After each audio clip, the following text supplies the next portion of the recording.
Hello everyone, আজকে আপনাদের জন্য আবারও নিয়ে এসেছে একটি নতুন ডায়াগ্রাম। এর মাধ্যমে আপনারা জানতে পারবেন কিভাবে how to make relay automatic change over switch joining diagram তৈরি করা হয়। চলুন দেখে নিই কিভাবে তৈরি করা হয়। DPMCB 1 ডবল DPMCB অর্থাৎ double pole miniature circuit breaker. এটির মাধ্যমে নেগেটিভ ও পজিটিভ লাইন নিয়ন্ত্রণ করা হয়।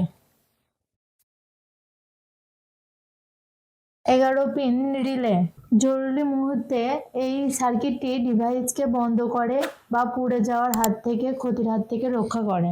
DPMCB 2 double pole miniature circuit breaker. এটির মাধ্যমে নেগেটিভ ও পজিটিভ লাইন নিয়ন্ত্রণ করা হয়। পজিটিভ লাইন DPMCB 1 এ কানেকশন দেওয়া হলো, নেগেটিভ লাইন DPMCB 1 এ কানেকশন দেওয়া হলো। DPMCB 1 থেকে পজিটিভ লাইন রিলেতে কানেকশন দেওয়া হলো। পজিটিভ লাইন DPMCB 2 তে কানেকশন দেওয়া হলো, নেগেটিভ লাইন DPMCB 2 তে কানেকশন দেওয়া হলো। পজিটিভ লাইন DPMCB 2 থেকে রিলেতে কানেকশন দেওয়া হলো, নেগেটিভ লাইন DPMCB 1 থেকে DPMCB 2 এবং রিলেতে কানেকশন দেওয়া হলো। নেগেটিভ লাইন আউটপুট লাইনে কানেকশন দেওয়া হলো, পজিটিভ লাইন আউটপুট লাইনে কানেকশন দেওয়া হলো। রিলে থেকে পজিটিভ লাইন আউটপুট লাইনে কানেকশন দেওয়া হলো।